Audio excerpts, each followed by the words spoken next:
같이 봅니다. 그리스도의 평강이 너희 마음을 부정하게 하라. 너희는 평강을 위하여 한 몸으로 부르심을 받았나니 너희는 또한 감사하는 자가 되라. 그리스도의 말씀이 너희 속에 풍성히 더하여 모든 지혜로 피차 가르치며 건면하며 시와 찬송과 신령한 노래를 부르며 감사하는 마음으로 하나님을 찬양하고 또 무엇을 하든지 말이나 일이나 다 주 예수 이름으로 하고 그를 빌리고 하나님 아버지께 감사하라. 오늘 말씀의 제목 감사 또 감사라는 제목의 말씀으로 같이 은혜를 나누겠습니다. 감사하는 사람에게 감사할 일도 생기는 것입니다. 따라서 한번 해볼까요? 감사하는 사람에게 감사할 일도 생긴다. 반대로 감사하지 않는 사람에게는 감사한 일도 하나도 생기지 않는다. 조건적인 감사는 가장 초보적이고 가장 1차원적인 감사. 내가 받았으니까 좋은 일이 있으니까 그래서 감사하는 것은 3살짜리도 할 수 있어요. 그보다 조금 나이 먹은 5살짜리도 할 수 있어요. 물론 그것조차 하지 않는 사람들이라면 그 사람은 사실 상대할 가치도 없는 사람이라고 치부해도 됩니다. 그러나 조건적인 감사라도 하면 다행이고 그렇게라도 감사하는 것이 인간의 구실을 다하는 것이고 사람의 도리를 다하는 것이라고 말할 수가 있습니다. 그러므로 감사는 우리 마음과 영혼을 건강하게 하는 것이고 정신과 몸이 강건하게 되는 지름길임을 우리가 믿어야 됩니다. 왜냐하면 감사하지 않고 불평하고 원망하며 불신으로 살아가기 때문에 더 불행해지는 것이고 더 마음이 헛헛하고 허전해지고 허무해지기 때문인 것입니다. 감사를 잘하는 사람에게는 몇 가지 특징이 있습니다. 첫째는 고난과 역경을 견디어낸다는 것입니다. 둘째는 순종하며 겸손한 삶을 살아간다는 것입니다. 셋째는 끝까지 믿음을 지키고 범사에 항상 어느 때고 매일매일 감사하며 살아가고 있다는 것입니다. 1620년 9월 6일 영국의 종교적 탄압과 핍박을 벗어나서 그 땅에 살고 있던 청교도인들이 신앙의 자유를 찾아서 메이플라워호를 타고 미국 동부를 향하여 출발하게 됩니다. 그들은 성공과 출세를 위해서 신대륙으로 간 것이 아닙니다. 그런 이유에서가 아니라 오직 하나의 믿음 때문이었습니다. 그것은 바로 하나님을 더 잘 믿기 위해서 하나님을 더 잘 섬기기 위해서 대서양을 건너가 신대륙으로 간 것입니다. 청교도들은 신대륙에 도착해서 가장 먼저 하나님께 예배할 교회를 세웠고 거기에서 하나님만을 섬기는 삶을 살았습니다. 그들이 세운 나라가 바로 오늘 세계 강대국인 미국이라는 아메리카 드림을 이루게 된 사람들의 모습인 것이죠. 그런데 그와 반대로 그때 거의 비슷한 시기에 메이플라워가 아니라 메스터호라는 배를 타고 남미로 간 청교도들이 있었습니다. 많은 사람들이 메이플라워호에 대해서는 말하고 있지만 메스터호에 대해서는 잘 모르고 있습니다. 메스터호를 탄 그들도 역시 모두가 교회를 열심히 출석하던 사람들이었죠. 그러나 북미로 간 메이플라워호와 남미로 떠났던 메스터호에는 가장 결정적이고 근본적인 차이가 하나가 있었습니다. 그것은 바로 어떤 이유로 떠나게 되었는가, 동기가 무엇이었는가의 차이라고 볼 수가 있어요. 물론 남미로 간 사람들에게도 신앙적인 동기가 전혀 없었던 것은 아니지만 그들은 하나님을 잘 섬기고 신앙에 의해서 그것을 떠나는 것보다도 오직 출세와 성공을 위해서 황금 같은 물질을 찾아 나선 사람들이었다는 것이죠. 그들은 남미에서 엄청난 양의 금이 발견되었다는 소문을 듣고 새로운 대륙에 가서 새로운 기회를 잡아 부자가 되겠다는 동기 때문에 메스토호를 타게 된 것입니다. 메이플라워호에 탄 사람들과 결정적인 이유, 다른 이유가 바로 거기에 있습니다. 메이플라워에 탄 사람들은 하나님만을 섬기고 신앙의 목적을 가지고 떠났던 사람들이고, 메스토호에 갔던 사람들은 황금을 바라보고 출세와 성공을 목적을 두고 떠났다는 것입니다. 미국 동부의 신대륙으로 갔던 사람들은 금과 같은 물질 때문이 아니라 하나님을 더 잘 섬기기 위해서 신대륙을 떠났습니다. 그들은 세상의 다른 어떤 동기나 이유보다도 신앙적인 동기가 우선이었기 때문에 메이플라워에 갔던 것입니다. 그들은 영국 국교도들의 핍박으로 인해 마음대로 하나님께 신앙생활하지 못하게 되자 마음껏 하나님께 찬송도 부르고 하나님께 기도도 하고 마음껏 하나님께 예배도 드리고 하나님을 잘 믿을 수 있는 진정한 신앙의 자유를 찾아 메이플라워호를 탔던 이유 하나가 전부였습니다. 똑같은 신앙생활을 하던 두 청교도들 사이에 각기 다른 동기를 갖기 다른 지역을 향해 떠난 결과는 과연 어떻게 됐을까? 지금은 어떤 열매가 있었는지 우리가 상기해 볼 필요가 있습니다.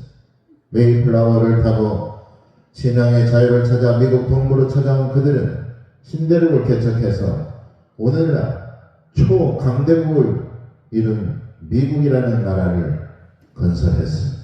자유와 평등과 번영의 나라가 된 것이죠.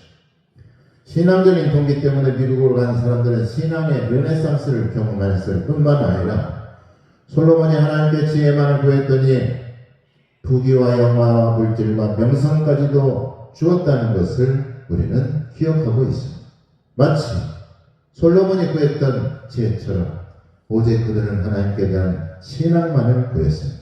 오직 신앙의 동기와 목적을 가졌던 그들은 물질의 풍요까지도 지금까지 누리고 있다는 것입니다. 그들이 뿌린 감사와 희생의 씨로 말미암아 그들의 후손은 오늘날 정치와 경제, 사회와 문화, 예술과 스포츠 등 최대 강국인 미국을 이루는데 엄청난 복을 받고 또 그 복을 누리며 지금껏 살아가고 있습니다. 그런데 메스토호를 타고 황금의 눈이 어두워서 물질적인 동기 때문에 황금을 쫓아 남미로 간 사람들은 결국 신앙도 잊어버리고 그들이 그렇게 원했던 황금도 얻지 못했습니다. 지금까지도 가난한 남미 국가들이 더 많이 있다는 것을 우리가 알 수가 있죠. 그것이 어디입니까? 브라질, 아르헨티나, 칠레, 페루 등의 나라들은 인플레이션과 경기 침체와 반복되는 경제 불안으로 인해서 점점 가난한 환경에 놓여있게 되었다는 사실입니다. 우리가 과연 무엇에 감사하고 살아가십니까? 왜 우리는 감사해야 될까요? 출애굽에서 가나안 새로운 땅으로 백성들을 이끌어야 했던 여호수아는 백성들과 후손들에게 이렇게 천명을 합니다. 너희가 섬길 자를 오늘 택하라. 오직 나와 내 집은 여호와를 섬기겠다. 이게 얼마나 담대한 선포인 줄 모릅니다. 왜냐하면 애굽 사람들, 애굽에 살던 노예로 살던 사람들 몇 년간 노예 생활을 했습니까? 430년 동안을 노예 생활을 했던 사람. 다시 말해서 노예 생활에 완전히 찌들어 있던 사람들입니다. 그런데 애굽에서 섬기던 신을 버리고 오직 하나님만을 섬기라고 그들에게 말했던 것이죠. 얼마나 담대한 선포입니까? 200만 명이 넘는 군중들이 그 얘기를 듣고 과연 그 마음이 어땠을까요? 애굽에서 몸이라도 편하게 잘 지내고 살았던 사람들은 그 사람들이 광야에서 40년 동안 제대로 먹지도 못하고 겨우 하루 한 끼 정도 해결하면서 집도 없이 방랑자처럼 살아가고 있는 사람들에게 과연 감사가 있겠으며 감사의 조건이라고는 찾을래야 찾을 수가 없던 그런 시기였다는 것이죠. 그런데 그들에게 광야로 인도하신 하나님을 택하라고 했을 때 과연 그들은 어떤 심정이었을까? 모르긴 몰라도 세상 사람들에게 예수님을 믿으세요라고 하면 흔한 대답이 있죠. 물론 겉으로는 말을 안 해도 속으로 사람들이 뭐라고 할까요? 너나 믿으세요. 그렇게 말할 거예요. 너나 잘 믿으세요. 그런 싸늘하고 냉담한 반응일 것입니다. 광야에서 아무런 희망도 없고 소망도 없는 척박한 땅에서 하나님만을 섬기라고 했다면 과연 여러분이 만약 출애굽을 했던 백성들이라면 어떤 마음이었을까? 여호수아 24장 15절에 만일 여호와를 섬기는 것이 너에게 좋지 않게 보이거든 너희 조상들이 강 저쪽에서 섬기던 신들이든지 또는 너희가 거주하는 땅에 있는 아모리 족속의 신들이든지 너희가 섬길 자를 오늘 택하라. 오직 나와 내 집은 여호와를 섬기겠노라. 무슨 똥배짱이었을까? 무슨 근거로 광야에서 적과 꿀이 흐르는 땅으로 하나님께서 인도하실 거라고 여호수아는 생각했던 것일까? 그것은 다른 것이 아니라 믿음의 선택이었다는 얘기입니다. 고난 중에서도 고난을 넘어서 다가올 축복을 여호수아는 믿음의 눈으로 바라봤던 것입니다. 고난 중에도 여호수아는 믿음을 택했던 것이고 낭망하거나 신뢰에 빠지는 것이 아니라 하나님께 소망을 두고 현실의 어려움과 역경들을 극복하는 자세가 바로 감사하는 마음의 자세, 긍정적인 여호수아의 믿음의 자세라고 볼 수가 있습니다. 신앙에는 이런 자세가 절대적으로 필요합니다. 왜냐하면 하나님께서 우리의 생명을 지켜주시기 때문에 그렇습니다. 모세가 가나안이 어떤 곳인지 살피기 위해서 정탐꾼을 12명을 가나안으로 보냈을 때 10명이 보았던 것과 2명이 보았던 것은 똑같은 곳을 바라봤지만 10명은 그곳이 살만한 곳이 아니라고 보고했으며 그곳에는 거인들이 있으며 우리들은 그들의 보기에는 메뚜기와 같다. 싸우기도 전에 아마 다 죽고 말 것이다. 몰살하고 말 것이다. 미리 자포자기한 것이죠. 부정과 결과론적인 말만 되풀이했던 것입니다. 우리는 해도 소용없다. 해도 안 된다라고 생각했던 것입니다.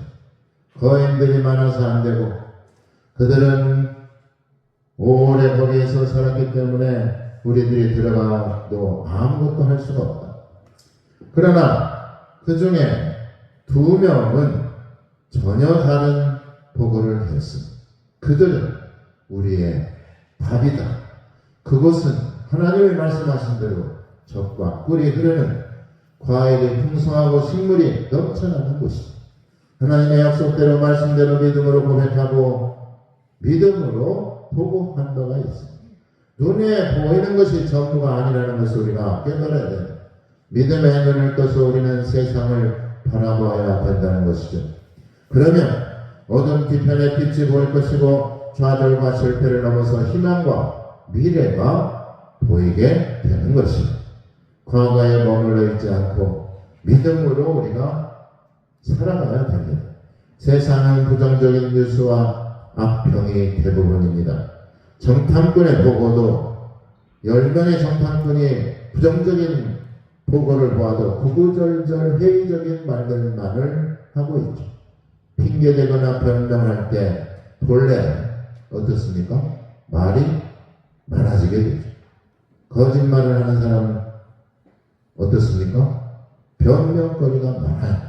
말이 많아집니다. 거짓말을 하려니까 이것 붙였다가 저것 붙였다가 말이 많아져. 그러나 긍정적인 말씀은 여호수아의 말씀의 기록에도 보면 딱 한 구절밖에는 없습니다. 부정적인 말들은 3구절, 4구절, 5구절 되는데 긍정적인 말은 딱 한 구절이 나와 있습니다. 마찬가지로 세상에서도 부정적인 말들, 좌절과 절망적인 일들이 많지만 우리는 그곳에서 믿음을 가지고 하나님께서 주시는 소망을 가지고 살아가야 되는 줄 믿으시길 바랍니다. 우려나 불안이나 걱정과 근심이 현실이 되느냐 아니면 그것이 기후로 끝나느냐는 우리의 마음 자세와 믿음의 선택에 달려있다는 것입니다. 믿음으로 보는 것은 단지 팩트 체크하는 것이나 현실을 직관하는 것에 머물러 있지 않고 현실의 벽을 넘어서고 고난과 역경을 능가하는 것을 우리가 깨달아야 됩니다. 우리는 대부분 눈에 보이는 것으로 판단하고 눈에 보이는 것으로 모든 생각을 멈추게 됩니다. 피지컬과 외모만을 보고 판단하는 것이죠. 그러나 하나님은 분명 사람을 외모로 판단하지 않는다라고 말씀하고 있습니다. 겉으로 보이는 것이 절대적일 수 없는 것입니다. 세계적으로 가장 유명한 축구선수 프리미어리그에서 가장 유명한 축구선수가 대부분 180cm 이하 선수들이 많다고 해요. 그러니까 요즘 사람들의 평균 키보다도 작다는 얘기죠. 그리고 현재 축구를 가장 잘하는 선수가 리오넬 메시라는 사람인데 리오넬 메시가 키가 169cm밖에 안 돼요. 또 우리나라 월드컵 대표팀에 충격적인 패배를 안겼던 아르헨티나의 전설적인 선수가 있죠. 디에고 마라도나. 그는 키가 165cm밖에 안 됩니다. 실제로 세계 전쟁에서도 역사적으로 가장 전쟁을 잘 치렀던 제국, 단일 제국으로 가장 큰 제국이 평균 신장이 정말로 작은 바로 징기스칸 제국의 몽골 제국입니다. 피지컬이 장점 중 하나가 될 수 있으나 절대적이지 않다는 것을 우리에게 알려주고 있는 것이죠. 이 말은 우리는 보이는 것에만 치우쳐 있거나 부정적이고 소극적인 자세 때문에 미래를 망치지 말아야 된다는 것입니다. 믿음의 자세와 소망의 마음으로 멀리 내다보고 하나님께서 주시는 약속을 믿고 말씀에 순종하며 살아갈 때 우리에게 새롭고 풍성한 내일이 주어진다는 것입니다. 그래서 인내력과 지구력, 지혜와 인성 같은 내면이 겉으로 드러나는 모습, 외모보다 중요하다는 것입니다. 외모나 겉모습에 치중하는 것은 저속한 문화를 만들며 발전 가능성이 없는 시대착오적인 착각이며 선택인 것입니다. 부정적이고 불합리한 선택은 대부분 지혜가 없는 데서 나오는 것입니다. 부정적이고 불안한 상태에서 나오는 생각들이죠. 그래서 법률 용어에 이런 용어가 있어요. 미필적 고의라는 말이 있습니다. 특정한 행동을 함으로써 어떠한 결과가 반드시 발생하는 것은 아니지만 발생할 가능성이 있음을 인지하고 있을 때 그 결과도 발생해도 상관없다는 심리로 그 행동을 말하는 것을 말합니다. 한마디로 악한 의도를 가지는 것을 말하는 것이죠. 쉽게 말하자면 어떤 행위로 인해 범죄가 발생할 가능성이 있음을 알면서도 그 행위를 행하는 심리 상태를 말합니다. 알면서도 짓는 죄. 통행인을 칠 수 있다는 것을 알면서도 골목길을 차로 질주하는 경우. 이게 바로 미필적 고의에 해당됩니다. 상대편이 죽을 수 있음을 알면서도 그를 심하게 폭행하는 경우. 이게 바로 미필적 고의에 해당합니다.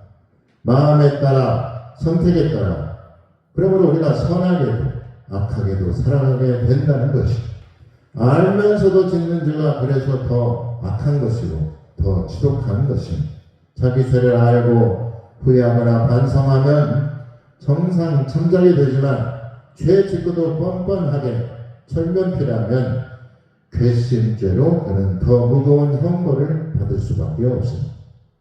그리고 또 배후 조정자가 더 나쁜 것이고 가스라이팅으로 자기 본능과 욕구에 맞추려고 하는 것이 모든 관계를 파괴하는 것입니다. 그래서 우리가 씻어내야 할 눈의 비늘은 바로 부정적이고 비관적이고 회의적인 시각을 씻어내야 됩니다. 사울이 사도 바울이 될 수 있었던 가장 결정적인 과정 중에 사울이 예수 믿는 사람을 잡으러 가다가 햇빛을 보고 눈이 멀게 됩니다. 사흘 동안이나 눈에 아무것도 보이지 않았어요.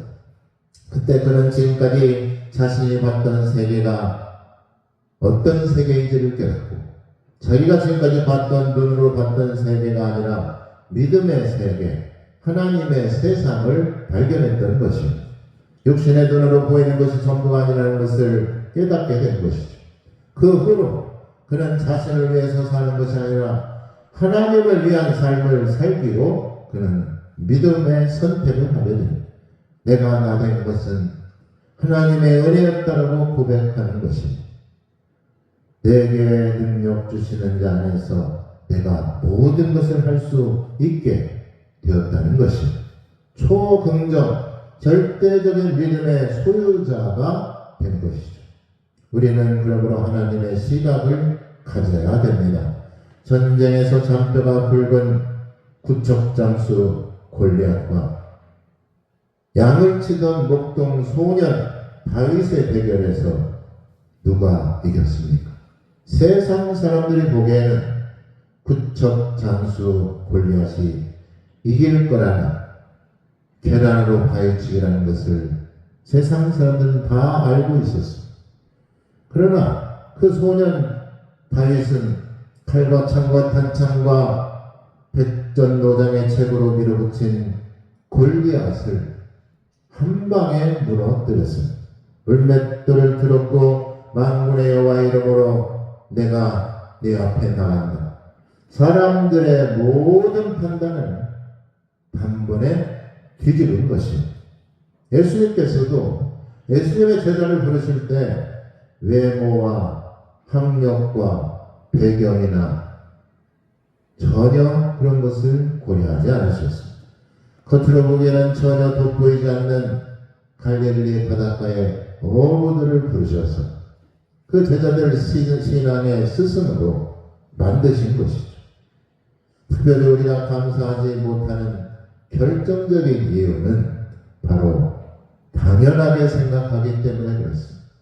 그런데 여러분, 당연한 것이 과연 있을까요? 우리가 지금 숨을 쉬고 있지만 공기가 있어야만 숨을 쉬는 것입니다. 당연한 것이 아니에요. 공기가 없으면 죽는 거예요. 그렇게 생각하면 쉽습니다. 암병동에서 가장 힘들어하는 환자 중에 어떤 사람일까요? 폐암, 말기 환자가 가장 고통스럽다고 합니다. 숨을 쉬지 못해서 한숨을 쉬지 못해서 어렵다는 거죠. 호흡하지 못하는 것만큼 괴롭고 고통스러운 것이 과연 있을까요? 하루에게 우리에게 주신 하나님의 이 산소, 호흡이 얼마나 우리에게 큰 은혜인지를 우리는 깨닫고 살아가야 됩니다. 그러므로 당연한 것은 없습니다. 우리는 하나님 앞에 겸손하게 살아가야 됩니다. 하나님께서 주신 지혜의 말씀과 섭리와 뜻에 순종하며 살아가는 것이 바로 감사하는 신앙인의 모습이라는 말씀입니다. 겸손한 사람에게 하나님의 은혜와 복이 임한다는 것을 우리는 잘 알고 있습니다. 또한 하나님의 뜻에 순종할 때 하나님께서는 우리를 선한 곳으로, 풍성한 곳으로 인도하여 주시는 줄 믿으시길 바랍니다. 하나님께서 일하시는 방법은 세상의 방법과는 다릅니다. 세상에서는 자격증과 경력을 중시하며 커리어에 맞춰 직위를 주고 연봉을 책정합니다. 그러나 하나님께서는 없는 자를 택하셔서 부하게 하시고 부족한 자에게 모든 것을 채워 주시는 분이십니다. 낮고 천한 자를 택하셔서 존귀를 받으시고 높은 자를 낮추시고 교만한 자를 끌어 내리시는 분이시는 것입니다. 여러분, 과연 어떤 것이 축복일까요? 다윗의 항상 하나님께 기도한 기도 내용 중에 하나가 어떤 기도 내용이냐면 사람들에게 내가 수치를 당하지 않게 해달라고 다윗은 항상 기도했습니다. 명예를 얻었다가 명예가 실추하게 되면 그 사람은 어떻게 살아갈 수가 있겠습니까? 출세와 성공만을 위해 자기 힘만 믿고 돈만 쫓아 살다가 결국 사기를 당해서 전부 다 형편없어진다면 그 사람이 과연 살아갈 수 있을까요? 살면서 수치를 당하지 않게 해달라고 우리는 또한 다윗처럼 기도해야 됩니다. 수치를 당한다는 것은 창피하고 부끄러운 일을 당한다는 것입니다. 수치를 당하지 않도록 우리는 기도해야 됩니다. 또한 끝까지 하나님께 소망을 두고 믿음을 가지고 믿음의 선택을 하면서 살아가야 되는 것입니다. 나치들의 만행과 폭정 가운데 포로 수용소 아우슈비츠 수용소에서 끝까지 거기에서 살아남은 빅터 프랭클이라는 정신과 의사가 있어요. 그 의사가 하는 말이 있어요. 인간이 가지고 있는 최후의 자유는 어떤 상황에서도 자신의 행동을 선택할 수 있다는 것이다. 아무리 힘들고 어려운 상황이라도 자신이 행동을 선택할 수가 있다. 부정적인 선택을 하든 긍정적인 선택을 하든 그거 다 자기가 선택을 하는 겁니다. 내가 이 포로 수용소에서 뜻을 가지고 목적을 가지고 끝까지 살아서 나가겠다고 선택을 했기 때문에 빅터 프랭클은 결국 포로 수용소에서 나올 수가 있었던 것이죠. 즉 자신의 운명을 선택할 수 있다는 얘기입니다. 운명에 맡기는 수동적인 모습이 아니라 운명까지도 극복하는 마음과 굳은 의지와 뜻을 우리가 가져야 된다는 것입니다. 거기에는 믿음이 있고 소망이 있기 때문인 줄 믿으시길 바랍니다. 최악의 상황에서 감사로 우리가 살아남기 위해서는 무엇보다도 하나님께 겸손과 순종의 마음으로 믿음의 자세로 감사로 살아가야 되는 줄 믿으시길 예수님의 이름으로 축원합니다.